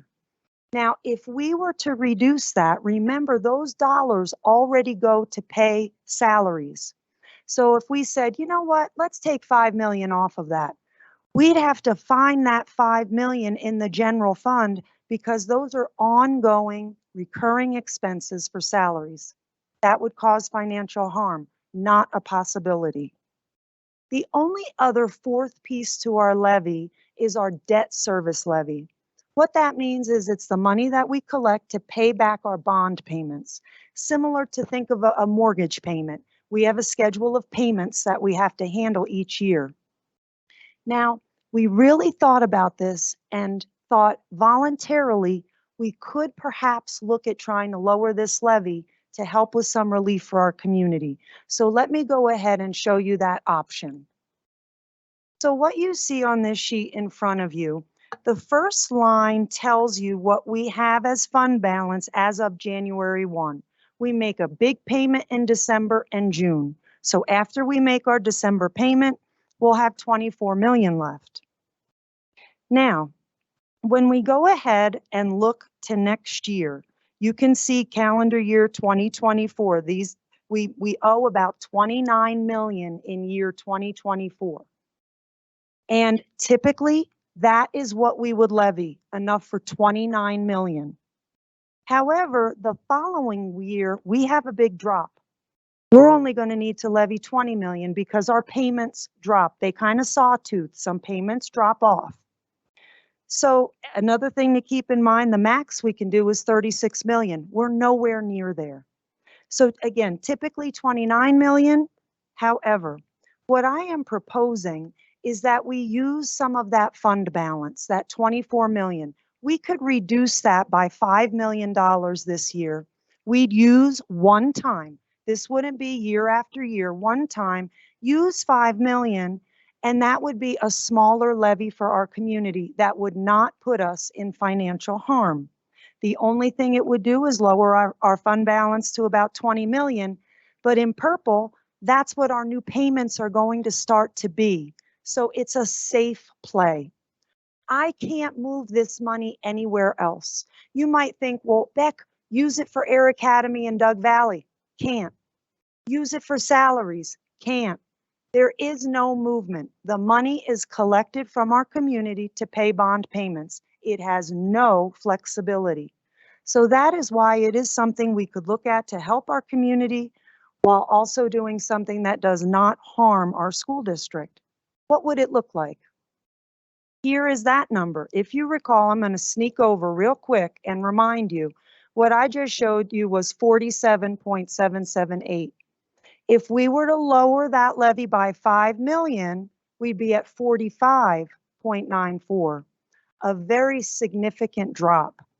For me, I wanted to go ahead and play with it. So just to give you an idea, I took a 2023 actual home value of 500,000, okay? And I calculated what the property taxes were in 2023 for the 53.03 mills. Then I looked at foreshadowing for 2024 collection year, and I looked at the full bond levy or the bond levy less 5 million. I also took into account, I pretended that the 500,000 went up by 30% because all of us who are property owners know that our actual value went up. So if we take this model, again, based on the AV, that amount is not going to be perfect. Then if my numbers were exact, which we know that they possibly cannot be, but in the ballpark, then someone with a $500,000 home for 2023 that went to 650 this year with the new provisions in the Senate bill with our 5 million would actually pay $11.39 less than what they paid last year. And that is something that we could voluntarily do to partner with our community and say, these are difficult times, and where we could cut back and not financially harm programming for kids or other aspects, that that is something we could do. Does anyone have any questions for me?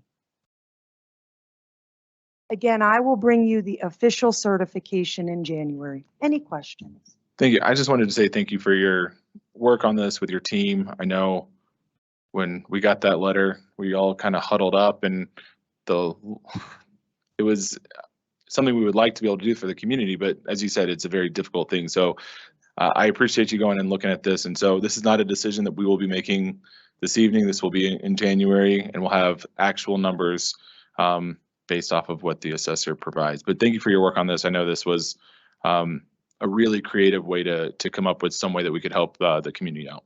Mr. Salt, may I ask a question? When I come on the 4th, would you prefer that I give both scenarios? Or would you prefer I bring the one of 5 million less for the bond levy, or both? What would you prefer? I think both. Okay, I will do that. Thank you. You're welcome.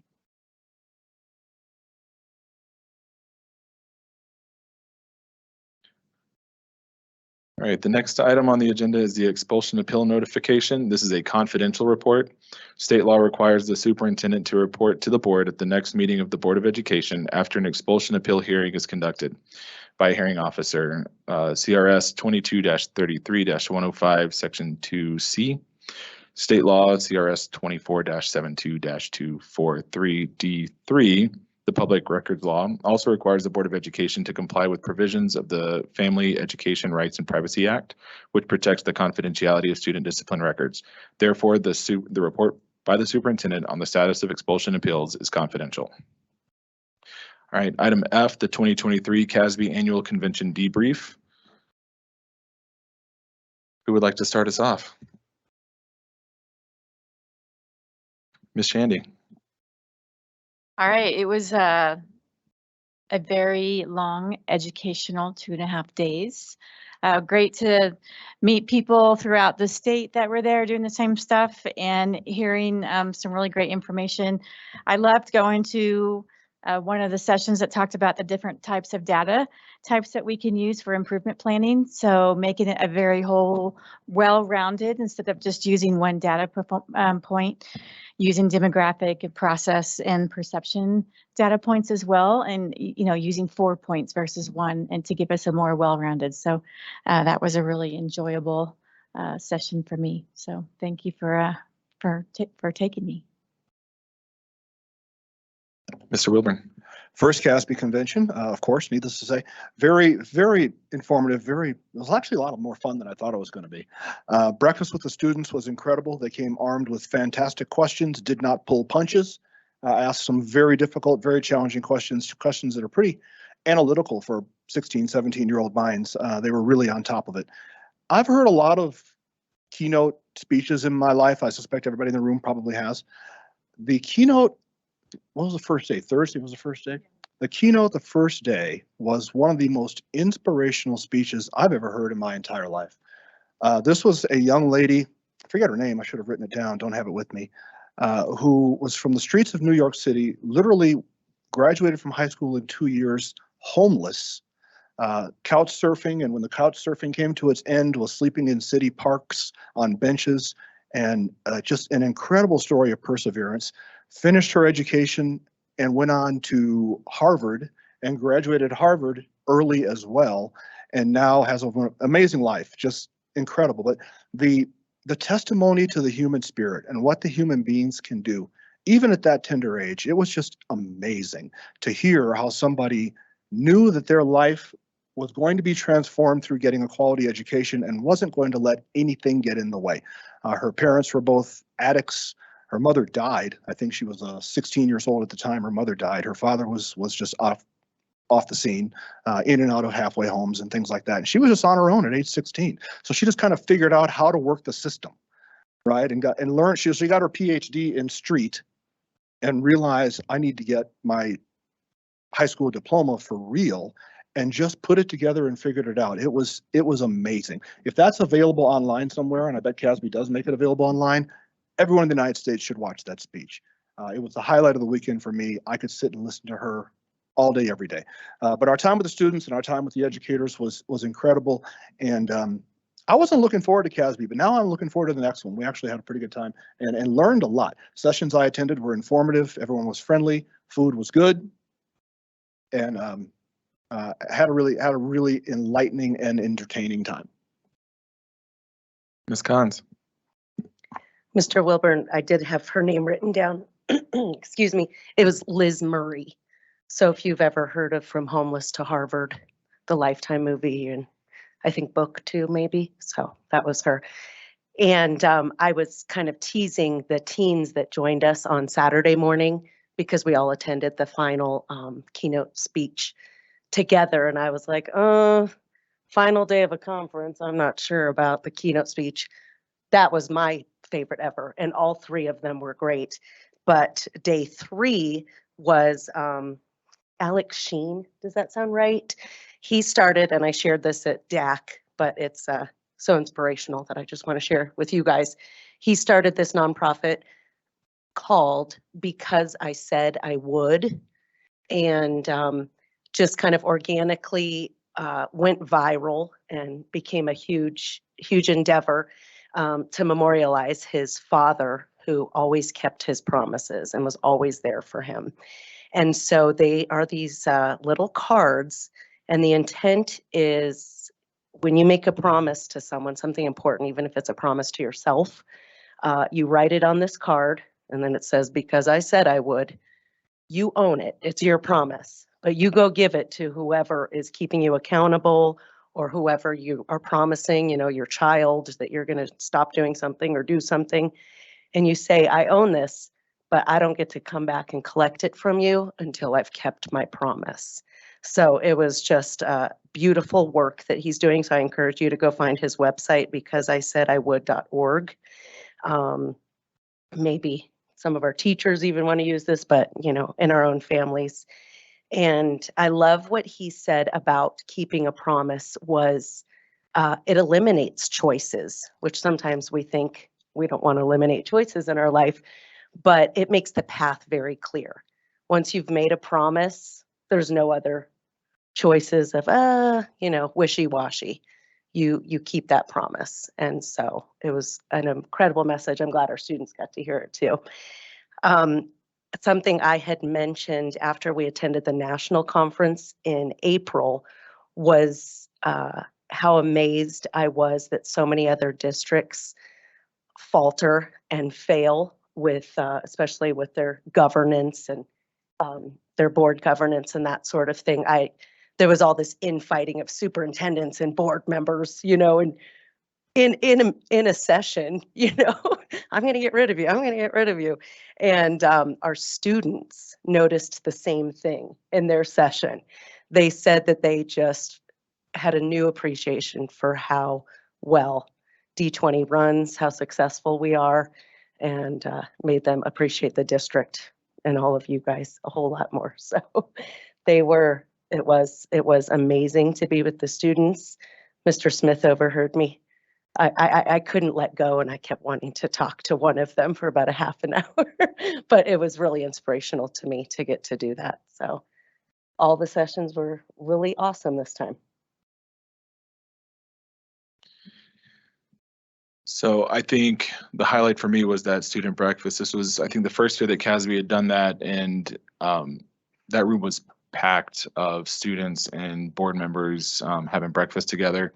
And as Mr. Wilburn said, the level of questions and the depth of question that the students came prepared to ask and really engage in conversation. It wasn't just asking questions, interview style.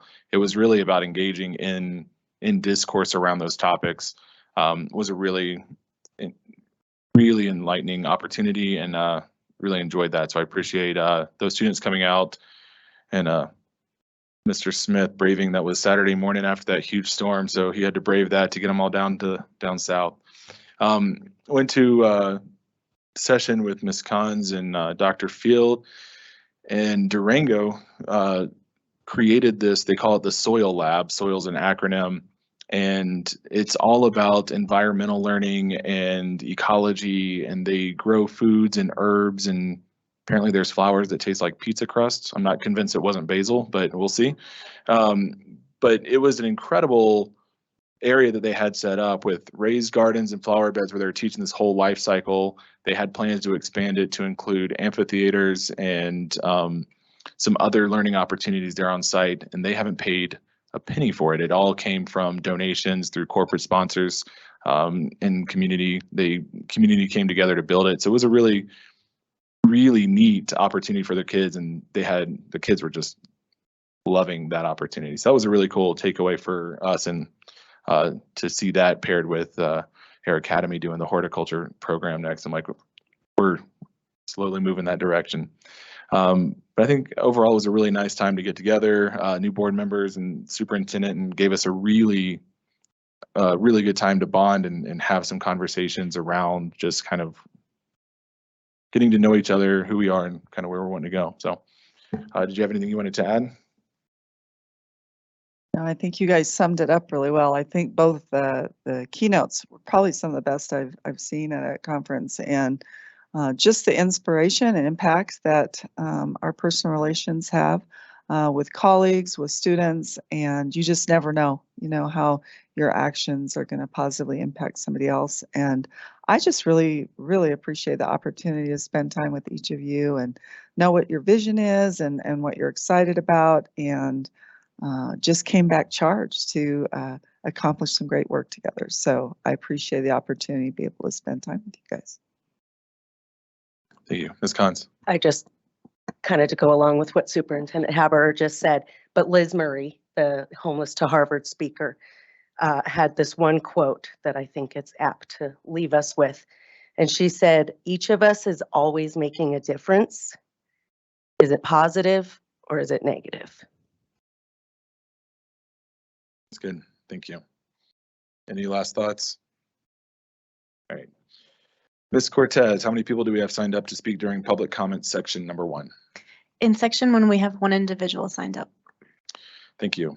The board welcomes the comments of our community members. Speakers must sign up prior to 1 p.m. via an online form, and they must limit their remarks to 2 minutes or less.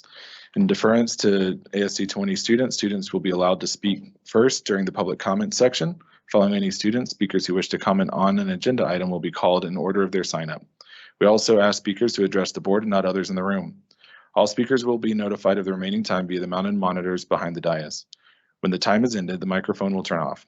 Supplemental written materials can be given to the security guards, and they will be delivered to the board secretary. Profanity or any disrespectful behavior will not be tolerated. We greatly value all comments from the public. However, the board will not be responding this evening. Our speaker in section 1 is Catherine Chukis.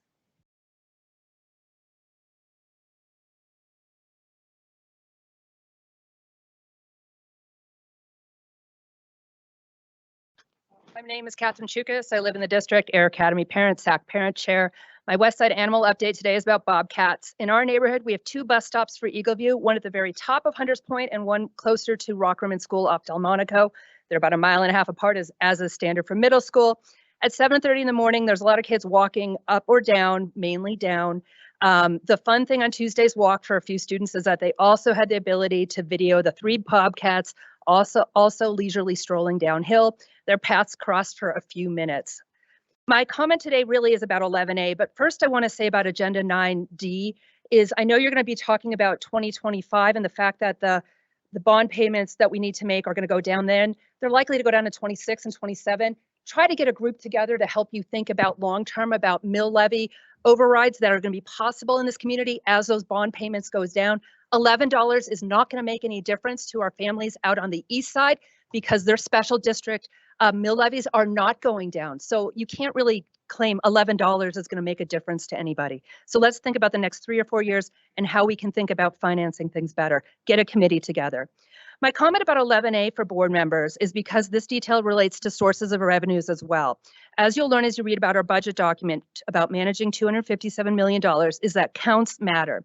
You as board members can play a role in creating mental and physical spaces for these counts to go up. Our funding is tied to pupil counts. When you look at the numbers that you're certifying today, there might be a combination of PK through 12 or just K through 12. I don't know. That'll be clarified to you.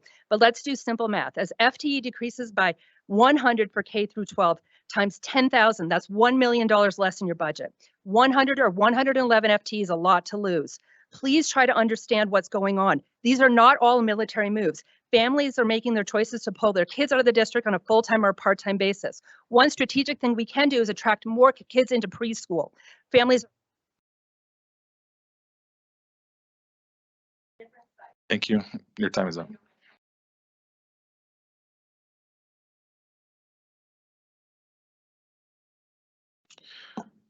We need a motion to approve Resolution 341-23, approval of certification of the official October funded pupil count for 23-24. Moved. Second. Discussion, please, Superintendent Haber. Dr. Jim Smith. Good evening. I'm not sure if I should apologize or encourage others to wear turtlenecks, but I was encouraged to wear an ugly sweater. I think this meets the need, the demand, ugly sweater. So anyway, you like it? A faux turtleneck? A mock turtleneck? It's itchy. That's what it is. So anyway, thanks for the opportunity to share information about the certified enrollment data from this year's October count. It will come as no surprise that the Central Registry team, led by Lisa Porter, and I wish she was here so we could recognize her, begins tracking student data as early as July in anticipation of the annual October count, paying close attention to either growths or declines in our student data. To ensure data is accurate for our accounts, each school performs an audit of their own numbers, and then Central Registry conducts an audit of all of the schools prior to submitting the final numbers to the state. As you can imagine, an accurate count is critically important for our budgeting. This year's submitted pupil counts are 25,503.5 full-time equivalents, or FTEs, and 26,624 total headcount. That's the total number of individuals in our schools. Last year, the final verified counts were 25,613.5 full-time equivalents, or FTEs, and 26,622 total headcount. You'll note there's very little growth this year. And in fact, over the last 4 years, we've seen very little growth, even outside of the pandemic issue. But this is something we're going to keep in mind as we think about budgeting into the future. And in fact, Ms. Allen, Mr. Smart, and I have been working on projections for next year and how that might impact the budget. So with that, do you have any questions for me? All right, roll call, please. Mrs. Cons. Aye. Mrs. Shandy. Aye. Mr. Wilburn. Aye. Mr. Salt. Aye. Ms. Cortez, how many people do we have signed up to speak during public comment section number 2? In section 2, we have 3 individuals signed up. During this portion of public comment, speakers who are speaking on non-agenda topics will be called to speak in order of their sign up. If a speaker does not indicate the topic on which they intend to speak, then they will follow. In order of their sign up time, those speakers who have indicated a specific general topic on which they will be commenting. The second public comment section will be limited to 60 minutes. So we're going to try something that we did before. I'm going to say the first speaker and the following speaker, so that you know you're on deck. So first we'll have Kate Peterson, who will be followed by Bernadette Guthrie.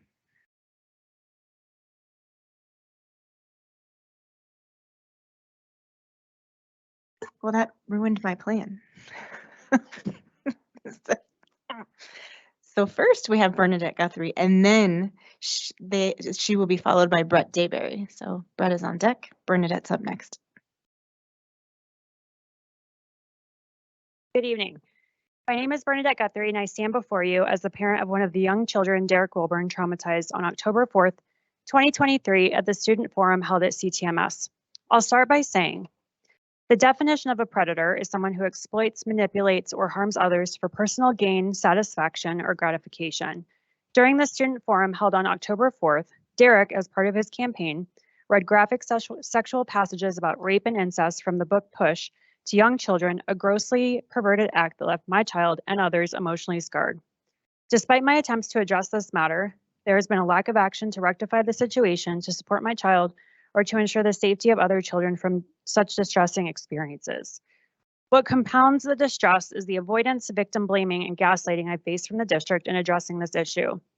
It's disheartening that instead of accountability and support, there's been a dismissal of the gravity of this incident and its impact on the innocent children you've taken an oath to serve. Let me be very clear. I will not drop this matter, no matter how uncomfortable it may make all of you. As a parent, it is my duty and right to advocate for the safety and well-being of my child. I will be at every board meeting to remind Mr. Wilburn, this board, and the community that he is a danger to children and unfit to serve. I implore the board to publicly condemn these crimes against children, to provide support to the affected D20 students, and to ensure no child undergoes such distress in the future. And for the official record, Push by Sapphire is not in any middle school library, despite Aaron Salt, Nicole Kahns, Derek Wilburn, and Amy Shandy insisting that it is. I respectfully request that somebody on the cabinet give this board a tutorial on how to properly utilize the Full at Destiny system so they can easily search where books are in the district. This blatant misrepresentation and deliberate ignorance not only undermines trust, but also fails your dedicated staff by spreading misinformation. Thank you. Our final speaker for the evening is Brett Dayberry.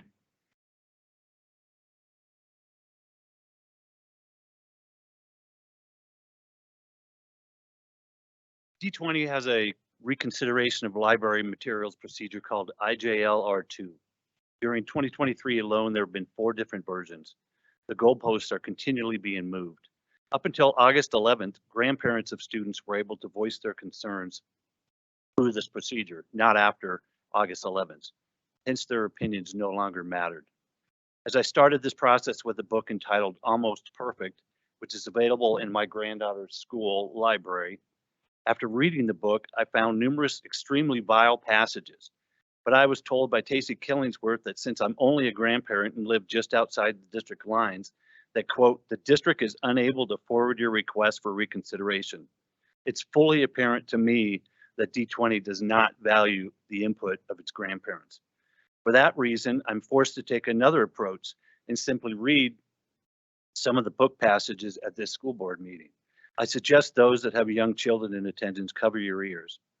As I read this, ask yourselves, what redeeming value does this book provide to our students? And more importantly, why is the D20 administration doing everything in their power to keep materials like this in our school libraries? Page 100. Now my mental image of her naked body filled me with horror.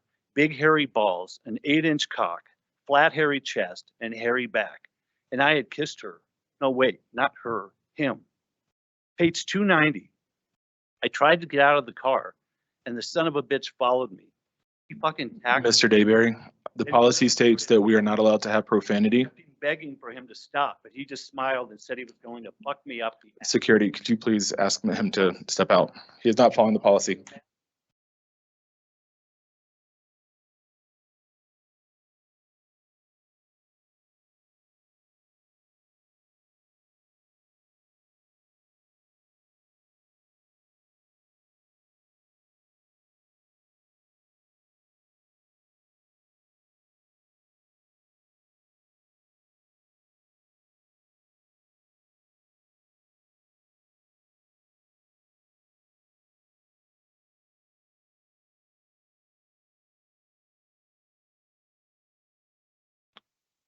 Order, please.